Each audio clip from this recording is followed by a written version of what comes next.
What is the cause of that explosion? Was it accidental? I don't really believe into the conspiracy theory, nor do I believe in exceptional coincidences.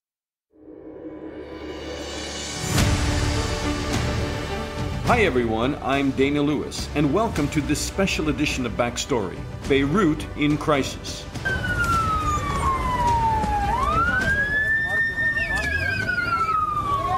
The death toll has risen overnight. In that massive explosion in Beirut, the death toll has climbed. That death toll, though, is going to increase in the coming hours and days. Lebanese security officials say that blast was triggered by explosive material that was stored in a warehouse in the port. Much of Beirut is shattered this morning by one of the most powerful peacetime explosions ever. It's like an earthquake.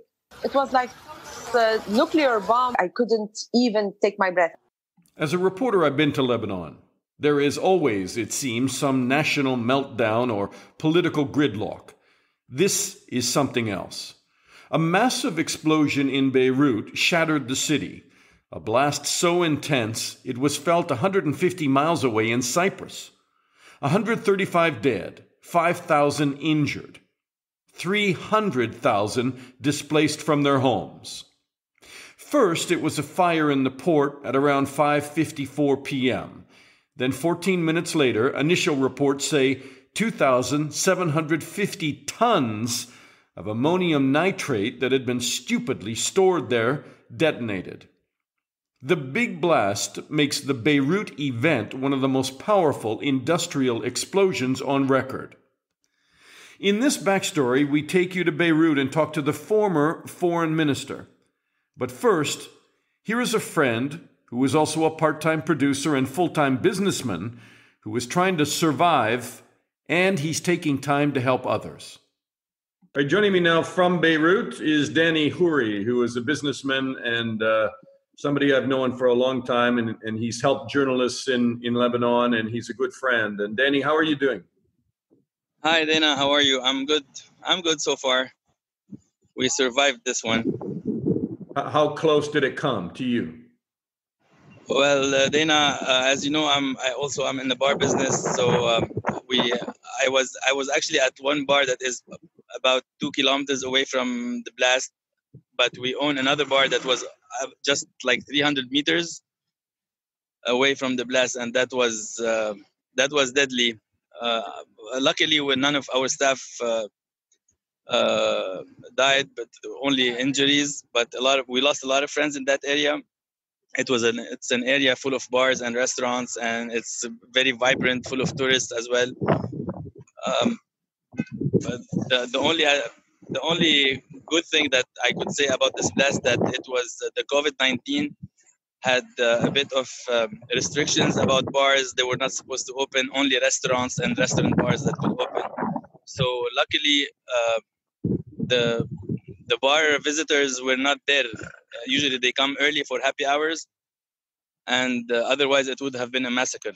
It was still a massacre, but it was like 170 people died. This is so sad, but otherwise it would have been much more than that.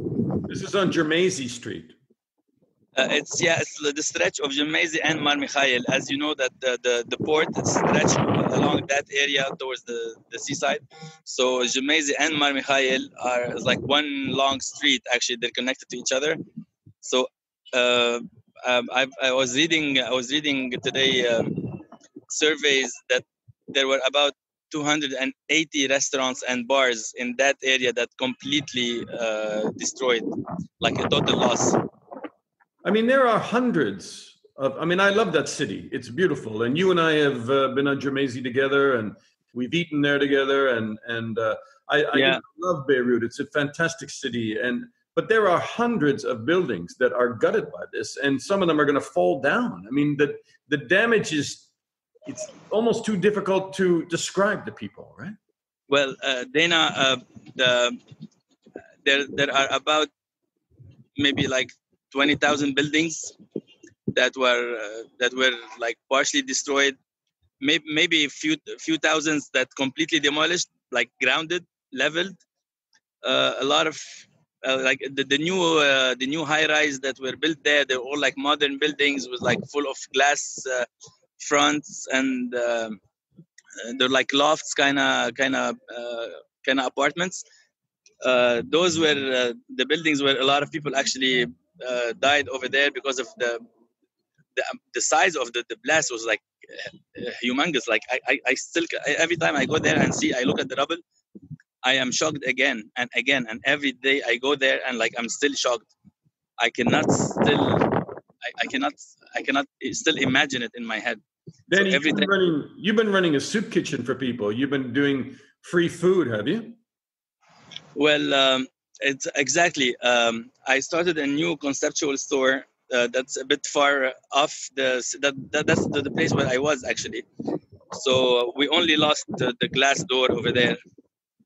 So after making a phone call to the bar that I own, and then making sure that the staff were okay, called a few friends. Phone calls were like really hard to get, hard to connect because of they were like heavy calling, like a lot. Everybody was calling everybody. So like there was like it was cutting off most of the time. So the only thing I could think about was to actually do something and try to help. The only thing crossed my mind is like, since I have like a food store, why not cooking? So I called all the staff after they were like, I sent them home. I called them back to come back, and then we started cooking. We started to like in my opinion, I didn't know the size of the blast or the number of casualties or the misplaced and everybody.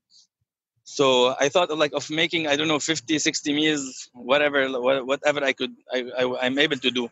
So we end up doing 110 the first day, second day 380. Now we reach 1,060 meals. Basically, most of the food is going to the Lebanese food bank and the volunteers on the ground and the displaced people. That some people, like, their houses are still there, but they have no doors, no windows, so they cannot leave their house to actually buy groceries or cook, because they probably, like, I don't know, they lost the kitchen or something. So what we are doing now, not just me, a lot of people doing that also. So Dany, we are trying if anybody wanted to listening to this, wanted to support you, is there a way they can do that? Well, I'm not an NGO. I'm an individual place. Me and my brother, we own this shop, so we're doing it on an individual basis. So, like, we're not accepting money because, like, I don't want to be taking money and putting it in my account and then mess up with this. People can get to the Red Cross or whatever charity. Exactly. So what I'm trying to do is to actually, we ask for goods. We ask for food, for dry food, for rice, meat, chicken, vegetables, whatever you can give us, oil, butter, cheese, whatever people give us, we cook them. We cook different meals, sometimes a day, like 7-8 meals a day, just to reach the maximum number of meals per day. Dany, who do you think is responsible for this? I mean, they said it was a bunch of fertilizer that was stored. I'm not going to put you on the spot and ask you. What do people say? What do people say in Beirut? I mean, what do they believe? Dana, you are familiar with the Middle East. You've been coming here for the past, I don't know, 14, 15 years now. You know how politics here in Lebanon, how corruption is. So for me, I blame the government, first of all. I blame everyone in the government, because everyone knew that there was a nuclear bomb laying there at the harbor, and no one have actually blinked an eye, So there was no warning. After the first blast, they could have warned everyone, because the first blast, it took them half an hour, maybe even more.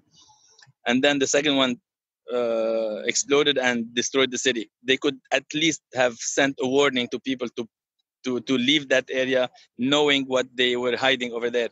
Was there indeed that much time between that initial fire and then the second? Yeah, the actual fire started like, I don't know, I guess around 30 minutes or even more maybe. And then there was a small blast, and then there was the second blast. That actually, the fire started earlier, because firemen went there. They were trying to put off the fire.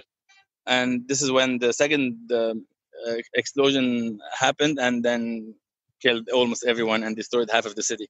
So you don't think somebody set this off? You think that? Well, I am sure it's a man-made. It's not just because every military expert that actually watched the videos and discussed that over TV, and they were brought here for investigation, not official investigations, but like a lot of newspapers and journalists and TVs, they brought experts to understand what is the nature of this explosion. So everyone was saying that this it's definitely a man-made, because like there is no way on earth that this kind of ammonium nitrate can explode by itself, and neither can explode by a fire next to it, because you cannot put it on. So there has to be some kind of a trigger. There has to be a trigger so you can explode that thing. A lot of things. A lot of people. There's a lot of theories. Some say maybe it was Israel that threw a bomb over there. Maybe two bombs. Some say that it could be a torpedo from underwater. Some could say like it's a sabotage. Somebody went there and placed the bomb, and so. But the weird thing about it is that thing, that ship had 2,750 tons of ammonium nitrate laying there at the port. So every military expert that have seen such a thing or that study such a case been saying that the size of explosion of Beirut is not more than 600, not more than 500 tons of ammonium nitrate. So there's another 2,300 at least, 2,300 tons that are missing. So in this case, I don't know, like you can point finger at any directions. It could be the ISIS, it could be the Syrian opposition, it could be the Syrian regime, it could be Hezbollah, it could be anybody. You probably need an independent investigation in there, but I think the government hasn't allowed that, right? We definitely need that because as you know, we have no more trust in that government that is handling the investigation Dany, today. where does everybody go from now? I mean, I assume people are just kind of stumbling forward day by day, trying to repair what they have left, just in terms of even just trying to get glass back into apartments and have places to live and stay. I mean, where do you go from here? Dana, it's not easy.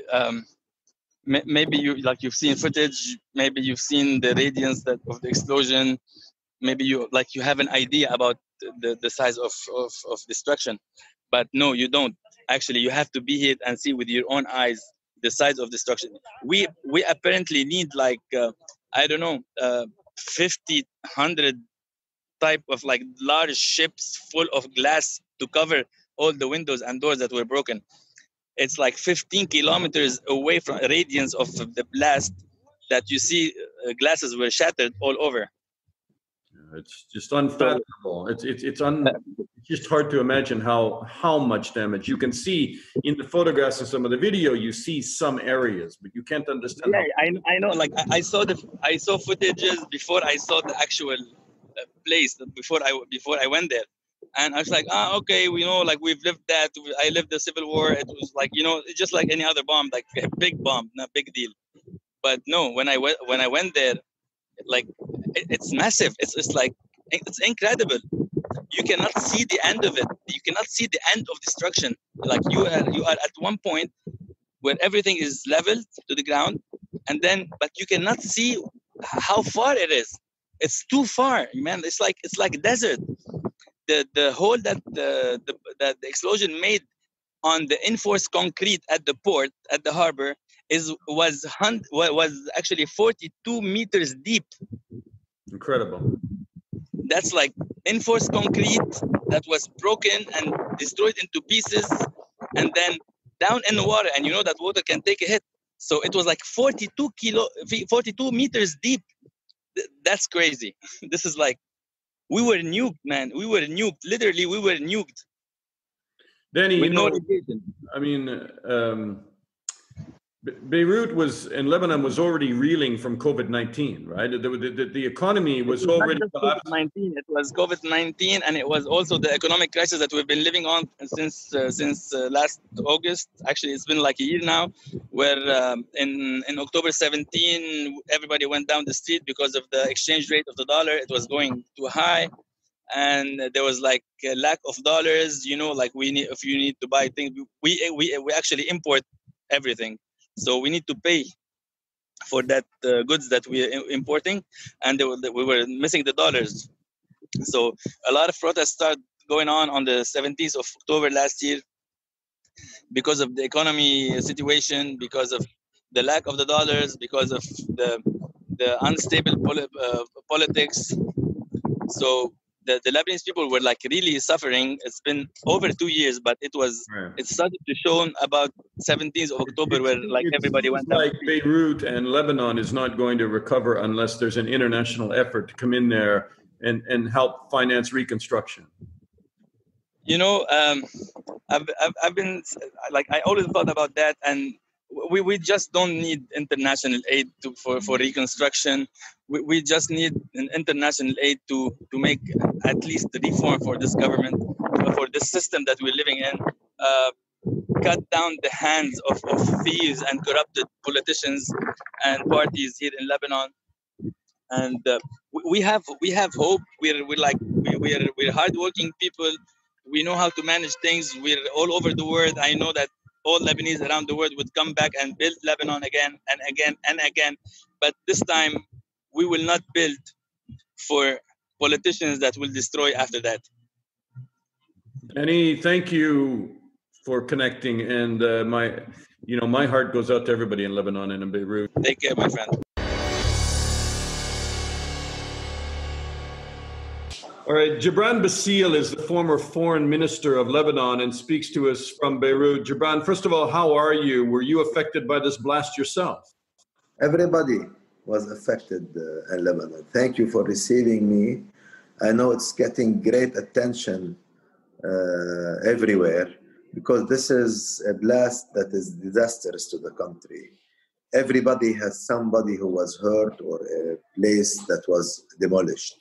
This is beyond imagination what has happened. It is beyond imagination when I look at the video and the photographs, because I've been to Beirut and I know Gramezi Street and I know that area, and I'm just shocked. Yeah, and on top that, it adds to the many crises that we are going through. On top also of COVID-19, we have a deep financial crisis along with our usual political problems. So the country is really going through a very bad period where our main focus now is how to save it, because a country like Lebanon cannot go into chaos. This will be disastrous not only to Lebanon, it will be disastrous to the region and to the West. Everybody should work together on forbidding this. You were a member of the government. You were still a member of parliament. The government was forced to resign. From all reports, there's political fragmentation. There are corruption issues, sectarian politics, mismanagement in government. The people are furious in the street. You know, I have to say, and I don't mean to make light of it in any way, but it seems like the situation is normal in Lebanon because you often seem to be rolling from one crisis to another. You know, this is our history. The problem is people, especially those who are in power, are used to face problems and to go from a crisis to another. But this is not normal for the normal people, because at the end of the day, they get tired and they leave. They don't find jobs. They lack to share or to experience their human values, sometimes their freedom, their dignity. They feel it's touched and they can leave. So no, it's not normal for a small country like ours to take the load of all the problems of the region. To mention to you, one of them is having 200 refugees and displaced per square kilometer over the last 60 years for the Palestinians and 9-10 years for the Syrians. How many Syrian refugees are you housing now? Is it still 1 million? It was above 1 million. It was 1.5 million. We don't know the real figures now because during the last crisis, many had to leave. Then they stopped because of Corona. So I don't have at least the last figures, but I guess it's still above 1 million. But imagine 1 million over 10,000 square kilometers. So take it to a country like the US, having 100 per square kilometer,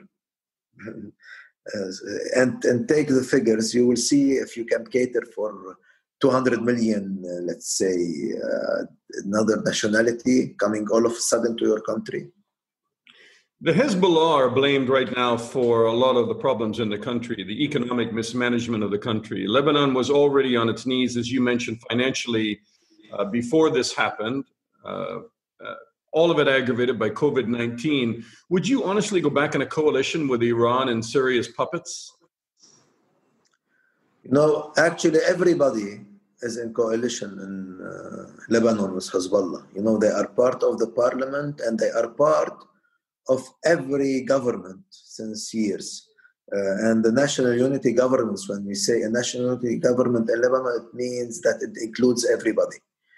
So this is a matter also of our internal security, whether we go into accelerating our internal problems and we go into internal fights or no. I would say that Hezbollah is responsible and everybody in Lebanon is responsible for this level of corruption. Nobody, I believe, is helping in fighting corruption really, and nobody is really helping in following the path of reforms.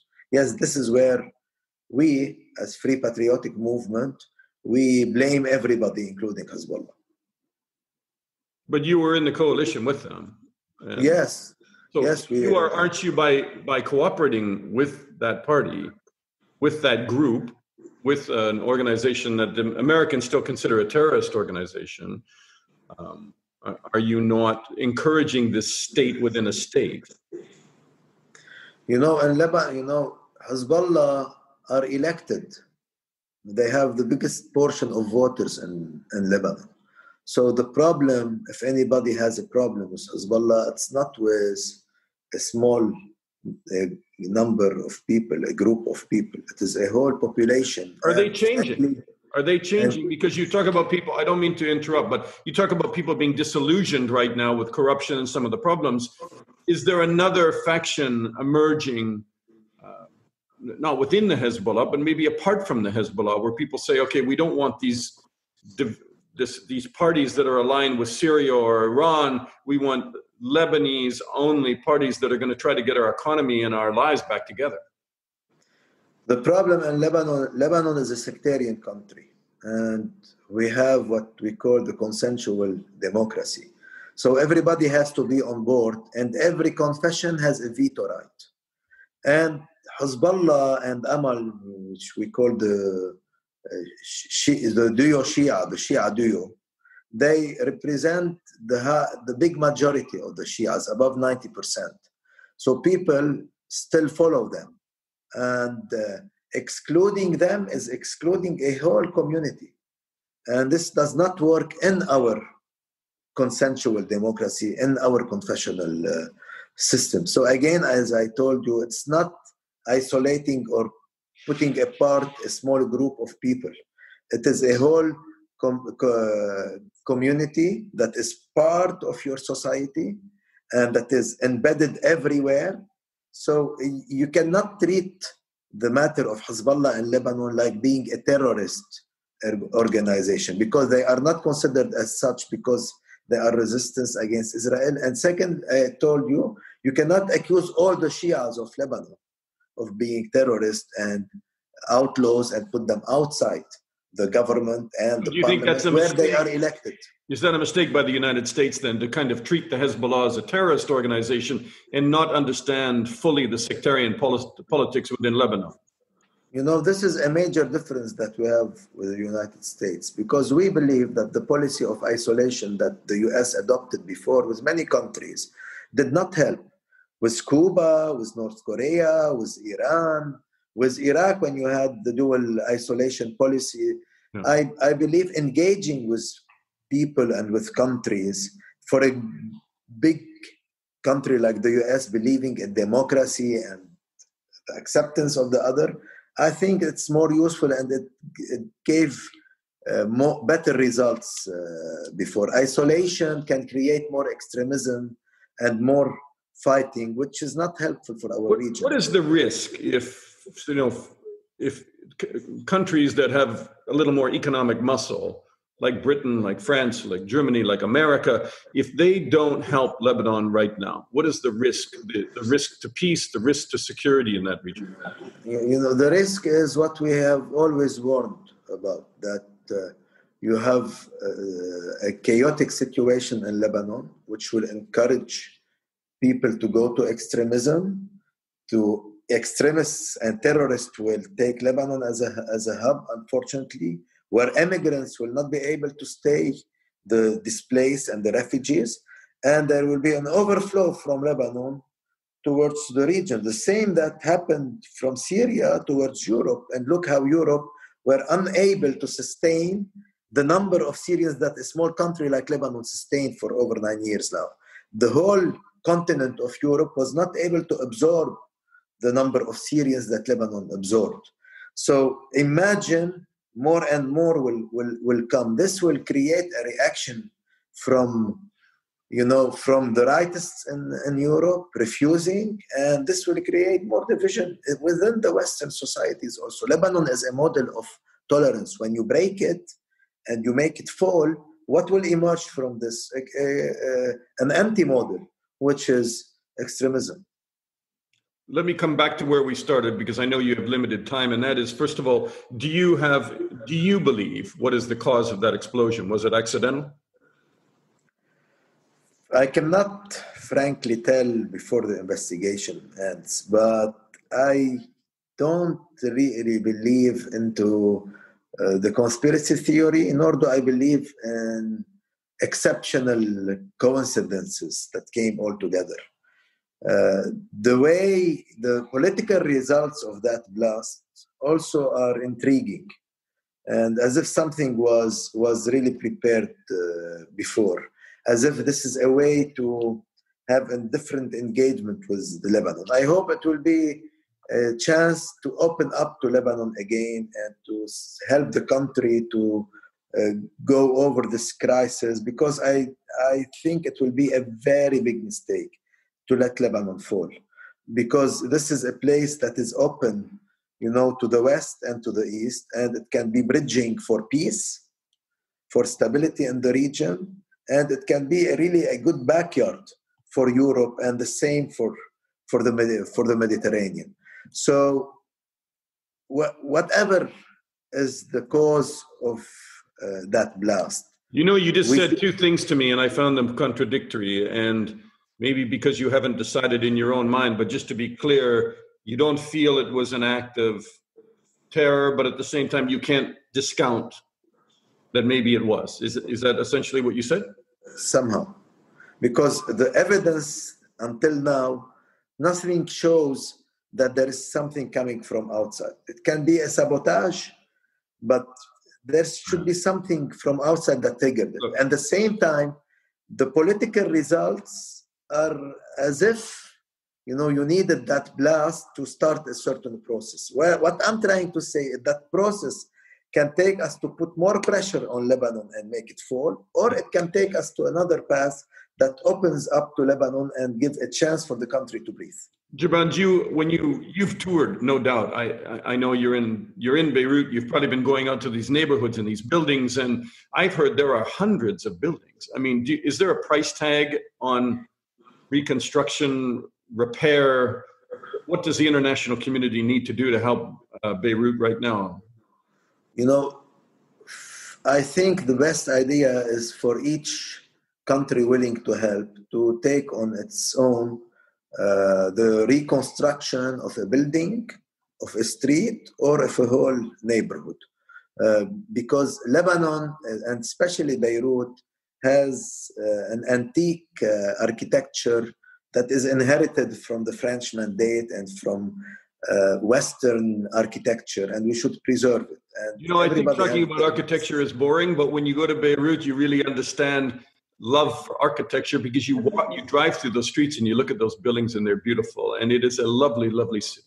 Yeah, it is the mixture of architecture resembles to the mixture of civilization, able to cohabitate and to live the experience of diversity, including the bullet marks on the facades of buildings. Huh? Exactly, new futuristic architecture alongside with an old house, old architecture, all together. They give Beirut its beauty, and this is what we should preserve. Beirut, it's not only architecture; it is an ancient school for democracy, for human rights. It was the first democracy in the East, and it should be preserved as a pioneer of human values in that part of the region where extremism is fighting and confronting moderation. And this is a big question for the West. What do you want? You want the Middle East a place to export for you terrorists, or to export for you, like Lebanese are integrated in your societies, to export to you brains and good people willing to add to your society? This is the big question. And this is where you cannot consider that whatever happens in Lebanon is irrelevant to your societies. We are calling for peace. We are calling to preserve Lebanon as a model of tolerance. Don't turn it into another Libya, into another Syria, into another Iraq. We went through 15 years of war. We had enough, and time is now for reconstruction, for prosperity. All we need is pressure to go through reforms, not pressure to break the Lebanese model. Gebran, Bassil, you're very generous with your time, and it's so important to talk to you, and good luck to you and to all my friends in Beirut, and we love the city. We wish you all the best. Thank you. Thank you very much. That's this edition of Backstory Podcast. If you care about Beirut, you can donate through the Red Cross and many other frontline charities like the UN. They could use your help.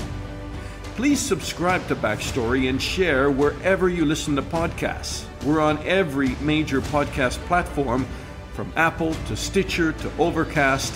There's just too many to mention.